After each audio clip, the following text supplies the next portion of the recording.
the hard place. Like a wind from Goldland he sweeps by, blown far from his homeland in search of glory and honor.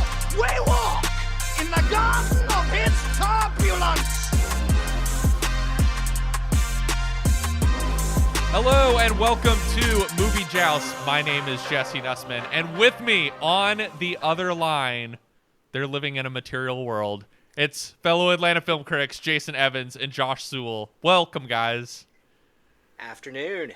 I love it. You always have a clever way of including the film title or the film theme in your introduction. Material world. Beautiful. Well done, sir. Yeah, was a little disappointed that that song wasn't in the movie, but you know. Hey, what about The Beatles Can't Buy Me Love? I thought The Beatles Can't Buy Me Love needed to be in the movie. You know that. Do you know how much it costs to have a Beatles song in your movie? They got A24 money. They're good. It's like, I remember, like, did either of you ever watch Mad Men when that was on TV? Yes. There was like the one Mad Men episode where like it ends with Don Draper listening to I forget what song it is. It's some song off of Revolver, and then like the headline the next morning was like AMC and Mad Men like spend like $40 million to like just to get that one Beatles song in there. And they're like interviewing Matt Weiner, and he's like, yeah, worth it. And then you watch the episode and you're like, I can't deny it's the perfect needle drop for this moment. I don't know if it costs like millions of dollars just to get that one like B-side Beatles song, but good on you guys. And then you've got like, what was the god-awful movie from Argyle, the Apple movie? They were like, we threw it in there just because we could. Oh, gosh. Bryce Dallas Howard shading Argyle in the press lately. I don't know if you've seen that, but guys, we're not here to talk about Argyle, a horrible movie from early 2024. We're here to talk about one of, I feel like, at least among people I know, you guys can tell me if this is wrong, one of the more eagerly anticipated movies of 2025. At least in my like immediate. That may be a little strong. I'm not talking about like Joe Popcorn, who like is maybe goes and sees 2 movies a year, but people who like at least casually kind of keep up with. I feel like I know a lot of people that have been like, oh, it's a romantic comedy asterisk. I don't believe it's a romantic comedy, but we'll get into that in a little bit. But like romantic movie with Dakota Johnson, Pedro Pascal, and Chris Evans. I'm there. I know lots of people that are excited to see this. So the thing I'll say about it is, it was as chaotic a screening as we have ever been at. Lord. Yeah. There were so many. I mean, like the number of people that were invited to this screening. They had 2 theaters. There were lines snaking back and forth in like to the concession stand and to the place where you checked in. There was one really long line I saw that I swear to God didn't go anywhere. Like I saw the front of the line and it wasn't to any place. People were just in line. So that shows you there was just folks so are many excited people, for this film. Yeah, there was just so many people that were just like, I know I probably won't get in. Because Jason, I think you and I were like among the last people to like walk into the theater to get our seats. And even then it was pretty full. So I was like, that line of people outside is just like women of all ages that are just like, I'm going to wait for the possibility that maybe I get in to see this for free tonight. So yeah, I think that we can say confidently, based on our anecdotal evidence from one theater in Atlanta, that this is going to be the highest grossing film of the year. Yeah, but I don't know that I'm willing to go on record for that, but it does seem there does seem to be an excitement about it, if only because this is a genre of movie. I would say this is more romantic drama than it is romantic comedy, which is how it's kind of being sold.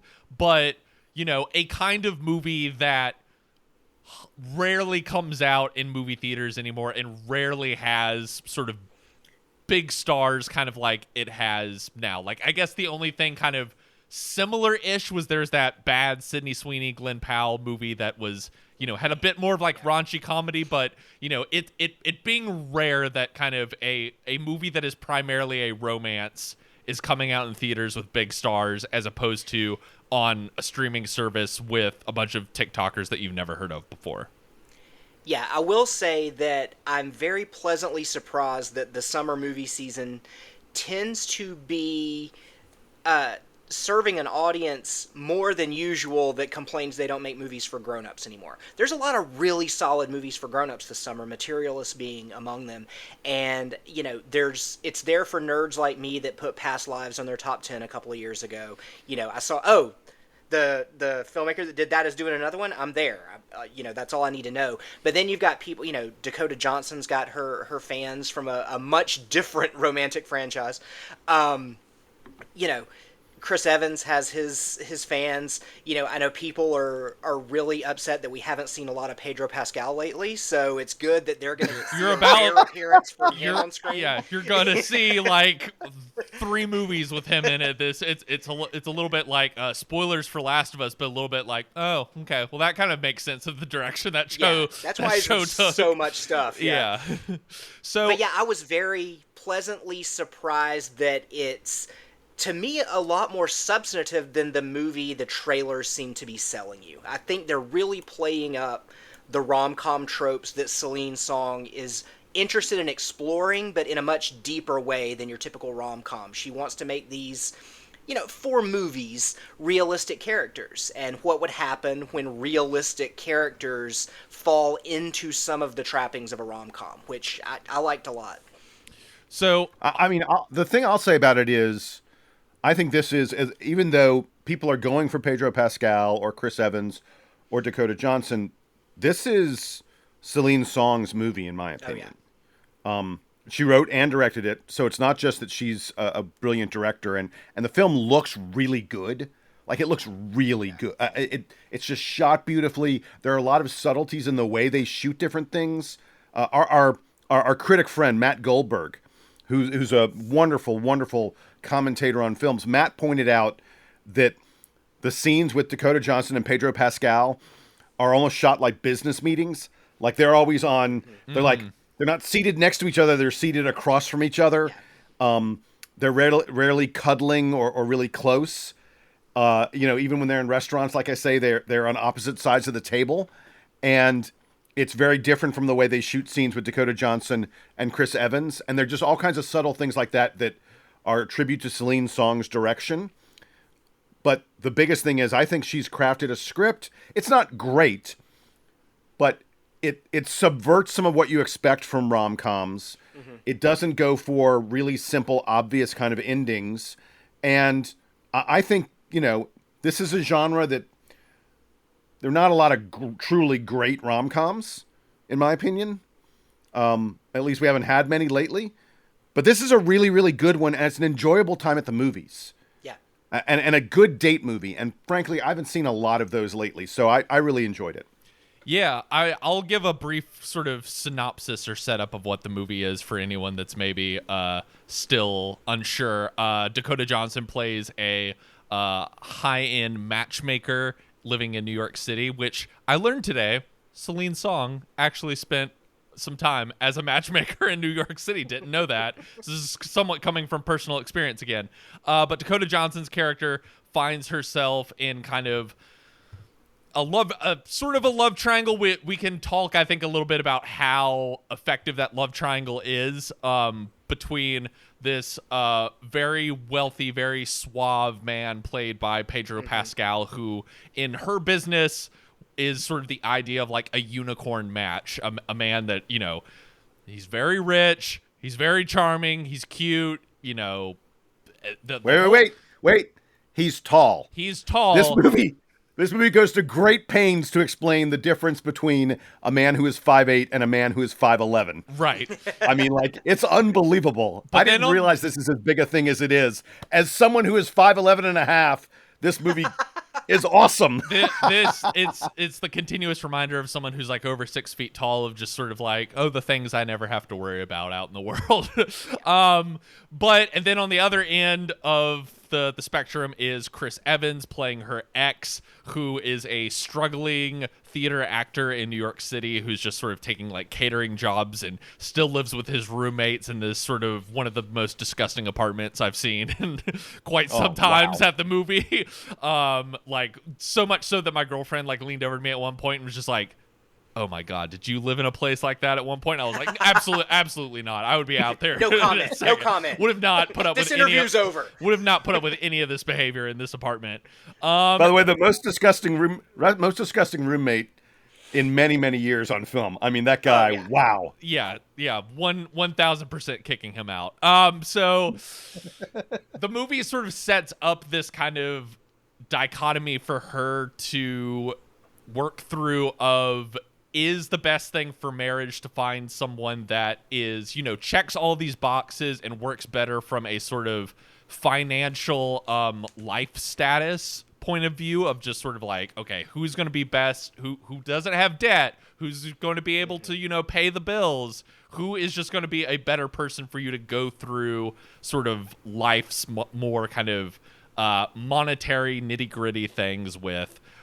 Viewing marriage as a business decision versus the Chris Evans character, which is viewing marriage as more of, a romantic connection between two people that want to build a life to each other.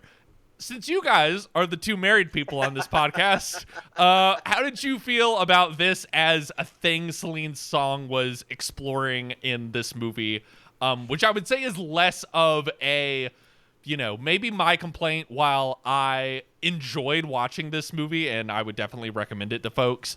I would say it maybe works more as a movie of ideas and less as a romantic drama in a way that I was kind of hoping.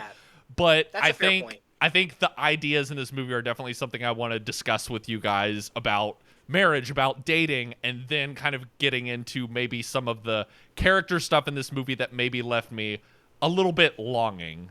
But what did you guys think about Past Lives? Yeah, that was one of the when you said it's a good date movie, I was like, this is a really good like 5th or 6th date movie. I don't know about first date movie because you may start having conversations that you're not quite ready for yet. Because one of the things I like about this movie is, like you said, from a theoretical standpoint, I don't think the feeling or the emotion doesn't always quite hit. I mean, everybody in the movie is likable.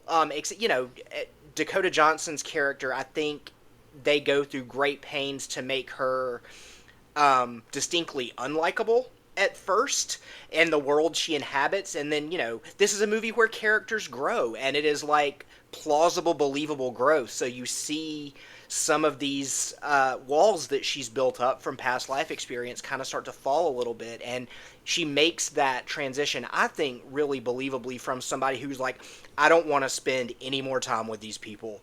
Like the first couple of conversations she has with clients, I was just cringing in my seat.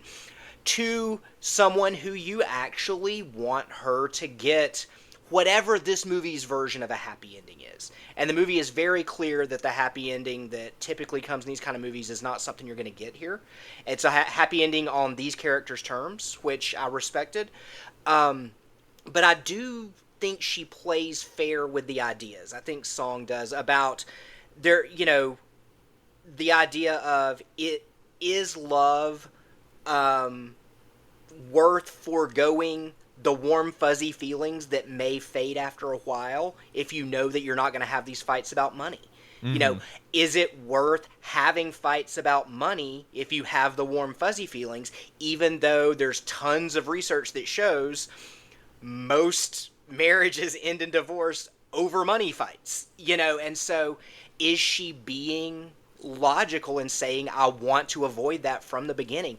And I think Song does a relatively good job of presenting both sides fairly. We can get into some of the more nitpicky stuff later, like you said, but as far as like from a storytelling perspective, I thought she handled that on the up and up pretty well. Yeah, I mean, I already said I enjoyed the film. I think it is a movie worth watching. I think it's really, really beautifully directed, and the actors at the core, I think, all do a nice job. Dakota Johnson's character. Dakota Johnson's character she's a tough lift for a little while. I don't think anyone should. I think one of my faults with the film is that it sort of presents a binary choice for us. Mm-hmm. There's either Chris Evans, who literally can't afford to park his car, or there's Pedro Pascal, who has all the money in the world, but while Dakota Johnson is kissing him and about to make love for the first time, she's more interested in the crown molding and and the art on the walls than she is in the fact that he's about to ravish her. There's something in the middle that exists that you're allowed to find out in the real world. True love doesn't have to be with an absolute pauper, and a guy who has a little bit of means doesn't have to be someone that you're really physically not interested in at all. There's something in the middle. That's where most of us find happiness. And this movie kind of pushes that aside as if like that doesn't exist, and I think that's unfortunate. It's funny you bring that up because I don't know if your wife Jason like gave you some of her thoughts afterwards, but my girlfriend was giving me some of her thoughts, and as well as last night, you know, knowing a lot of people who are excited for this movie, got to hear my girlfriend's roommates' thoughts on this movie, and both of them kind of, you know, while like enjoyed the movie for the most part, did funnily enough have a similar complaint to what you just said, which was maybe sort of like the Chris Evans character, he can do a little better. Or of just sort of like, of maybe just sort of being like, he is, it was just funny hearing from other women my age, including one that I'm dating, of being like, I don't, you know, I understand the sort of push and pull that Celine Song is trying to set up, while also kind of being like, but I don't think we need to excuse everything that's happening with the Chris Evans character. Like my girlfriend joking at one point, like, he's 37. That man should have had some of this stuff figured out at this point, which is more of a funny aside, but definitely like I thought it was funny you bringing that up, Jason, because I have heard that from a couple other people who are in this sort of target audience for this movie of saying a similar thing of like, I want to be very clear. I want to be very clear about something. I don't think Dakota Johnson and Chris Evans are making it. Yeah.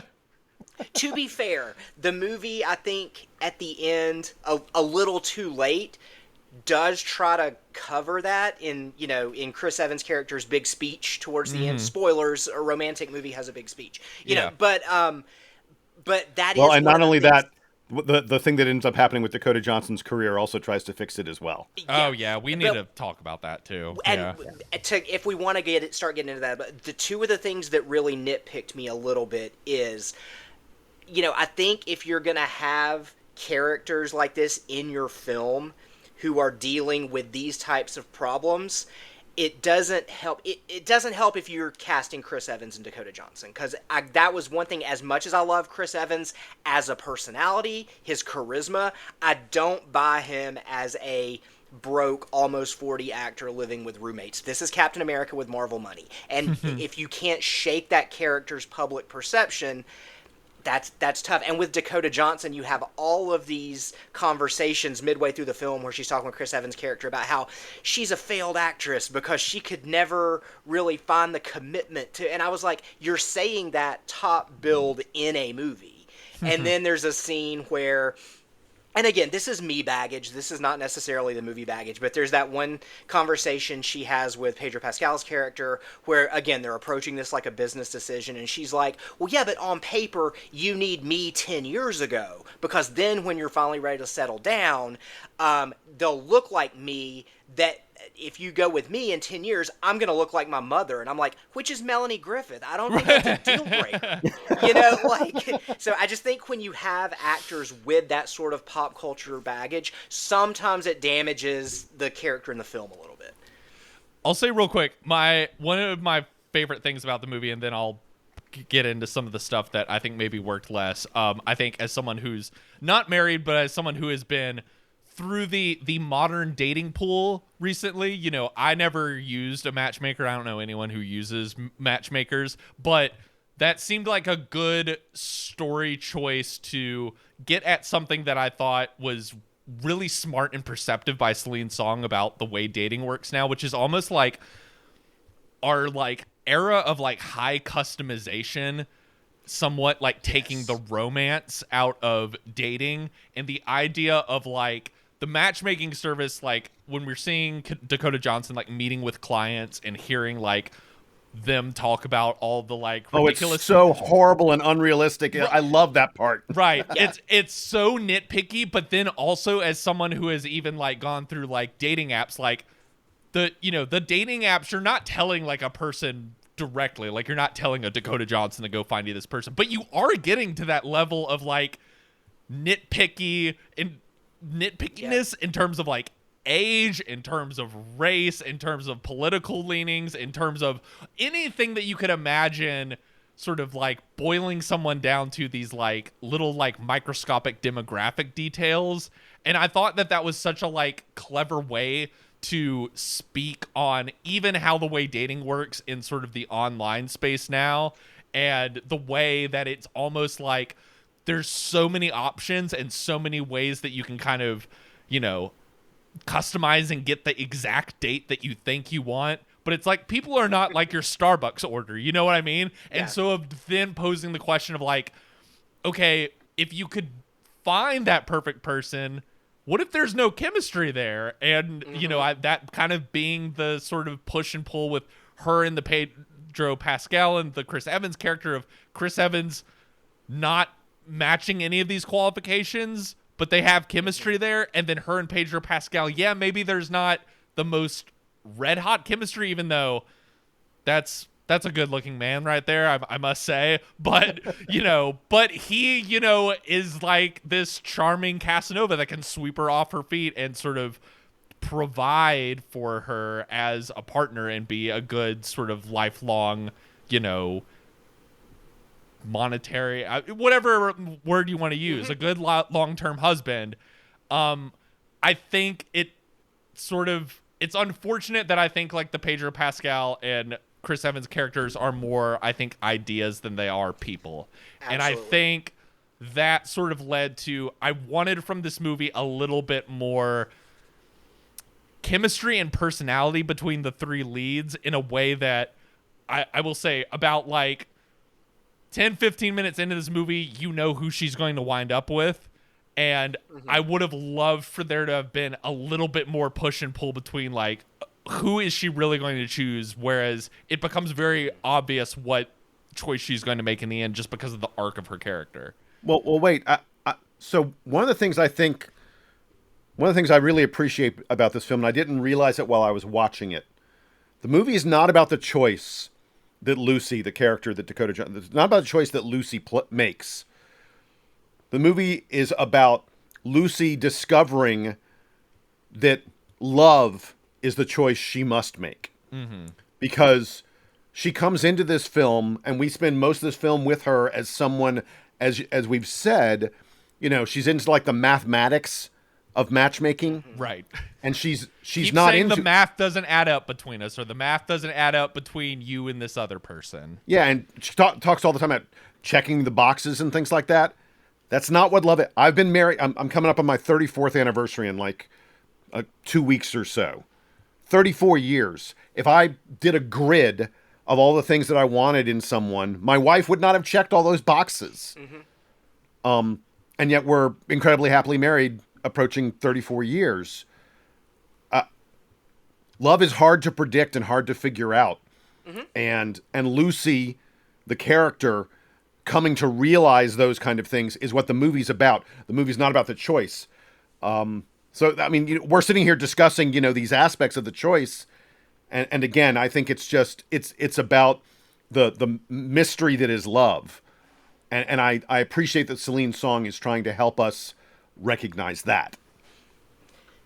Yeah, and one of the things that I do, you know, everything you said is valid. I think we have a lot of the same critiques, so we're not doing a lot of jousting here today. But I did respect Celine Song for not doing the whole reveal at the end that one of these people is secretly a monster or was secretly married or what the cheesy. There is a reveal about one of the happens. Characters, but it's more humorous, I would say. Yeah, and so there's that aspect, but you know, well, and it ties into the plot beautifully. Yeah, I mean, it like, really does. Yeah. As reveals go, it's like I was like, that is really, it's good writing. It is good writing. Is. And because what it is like, it is a big deal and it isn't, but it works as a good instigator for having a conversation that they should have had from the beginning.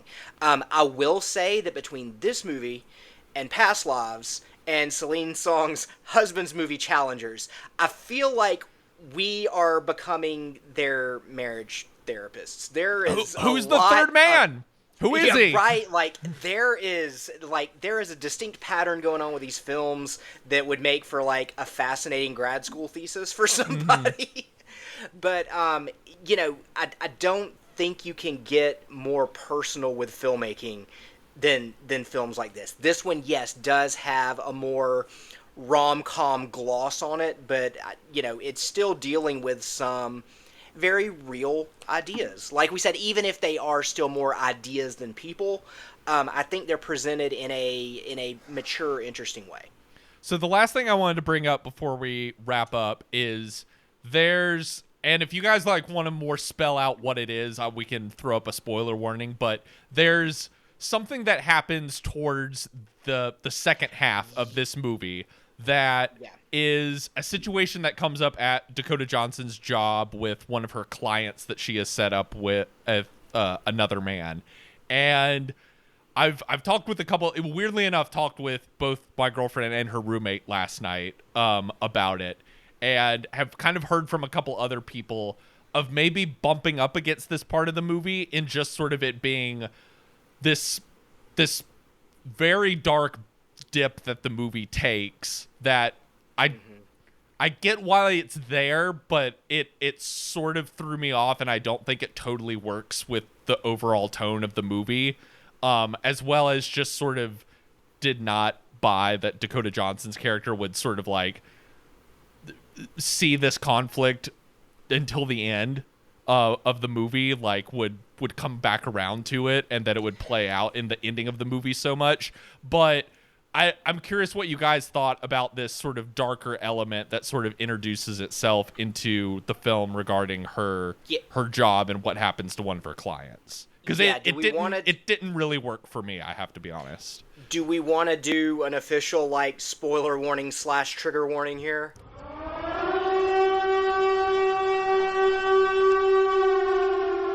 I mean, I would say, I don't know that we need to talk about the specifics of it.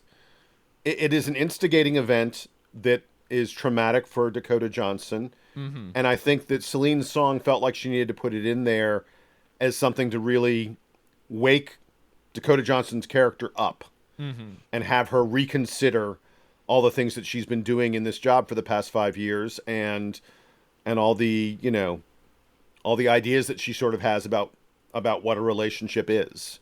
Yeah. So, I mean, I don't know that we need to discuss exactly what it is. It's just sort of this very traumatic thing that happens to a minor character in the movie that's meant to sort of turn a switch in the Dakota Johnson character's mind. And I guess, like, I bumped up against it a little bit and being like, wait, this is like a heavy enough thing that, like, I don't need it as, like, its only purpose in the movie is for like that light switch moment, and of sort of being like it felt a bit like flippant to me in the way that it is sort of like dropped in late in the movie. Yeah, if I did have any issues with it, I mean, like in one way I sort of respect Song's narrative choice to take this character who had been a punchline and suddenly make her a real person. Yes, and you start realizing, oh, this job has real implications and real stakes. Like, these are people's lives. The thing that does kind of bug me about it is that you're making somebody else's tragedy her revelation moment. Yeah, that's what I was kind of getting at. Yeah. If she's as good at her job as she claims to be, it seems like this would have come across in her mind at some point. You know, as many people as she's worked with, it seems like one of the first questions you would ask in this job is, what if ... Right. You know, and the fact that her boss never shares this information with her, it does feel like a little bit of some narrative trickery, a little bit.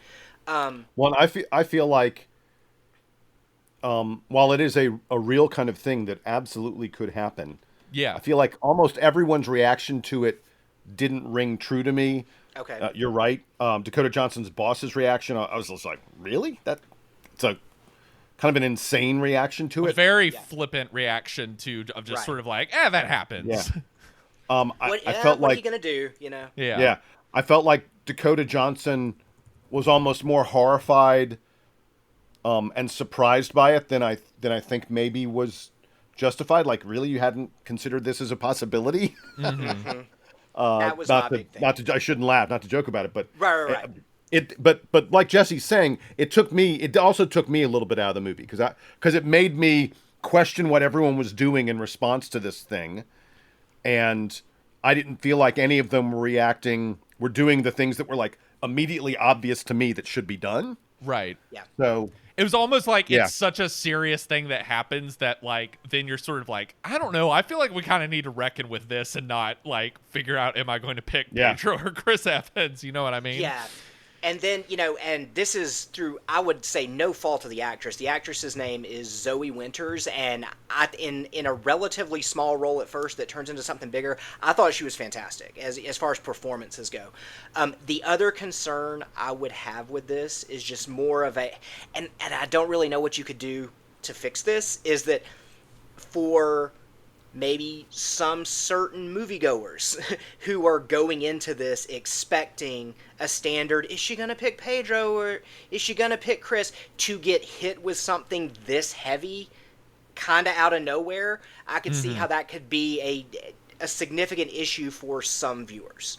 So, but I don't know how you communicate that in your marketing materials, Yeah, So, it's definitely like I the said, weird thing know. of it being marketed as more of a, like, I would say to prepare people for this movie, it is less like Nora Ephron and Nancy Meyers and more like, reminded me a lot of like James L. Brooks or of like a Mike Nichols movie from like like something like Working Girl. It's not as funny as James L. Brooks, though. No, I mean it's interesting. Celine Song has been citing Broadcast News as her big inspiration to it, and like that's like one of my favorite movies, but is one where like you really don't know who Holly Hunter is going to pick until the end of that movie, and then it really ends in a way that you're sort of not expecting, but also like works as like a perfect bow on the end of that movie. Mm-hmm. The fact that Holly Hunter picks no one, that's what Dakota Johnson should have done in this movie. Whoa! We were going to end on such a wonderful note of like, this movie's pretty good. Yeah, go see it in theaters, but like really check out Broadcast News, one of the best movies of the 80s. And then Jason is just like, fire, ending of Broadcast News. Boom. Here's what happens. You can't spoil a 40-year-old movie. You can't suppose. Spoil it. That's just the rules. You can still go see Broadcast News, which is like one of my favorite of this like subgenre of like romantic movies. Guys, do you have any last materialist thoughts before we wrap up? So my bottom line on this film would be, I am now fully on the Celine Song train. Oh, yeah, even though absolutely. we spent a lot of time dissecting problems we had with it. It is not perfect. It's not as good as Past Lives. No. But it still shows a really good director, someone who understands characters, understands settings, is a very, very good writer. I whatever she's doing, she's my new sort of relationship guru out there among film directors to some extent, in terms of making realistic, or at least somewhat realistic, whole characters that I'm interested in seeing the path they go on. So even if this isn't great, I think it's very good. Even if it isn't great, I'm really excited for whatever Celine Song does next. Yeah, and Yeah. I would wrap up by saying, like, for all these people that are complaining that they never go to the movies anymore because all they do is make movies for teenage boys, this is a chance for you to prove that you're not all talk. Like, go support this original piece of filmmaking that is strictly for grown-ups, not in like a salacious way, but just because it deals with grown-up things, and I think if you're looking to get less sequels and remakes and reboots, it's important to financially invest in the kind of movies you want to see. So Yeah, it's a soft thumbs up for me. I think like not nearly as good as Past Lives or a lot of the movies that it's sort of in lineage of. But I had a pleasant time, and I'm with you, Jason. She's a really interesting writer, and I'm excited to see what other kinds of stories that she tells in the future. Well, that wraps us up for this episode. Be sure to check out our other episode this week, which is on The Life of Chuck, the new Stephen King adaptation from Mike Flanagan. That episode I expect to be a little bit spicier, considering we're about to record it. But until then, we will see you all at the movies.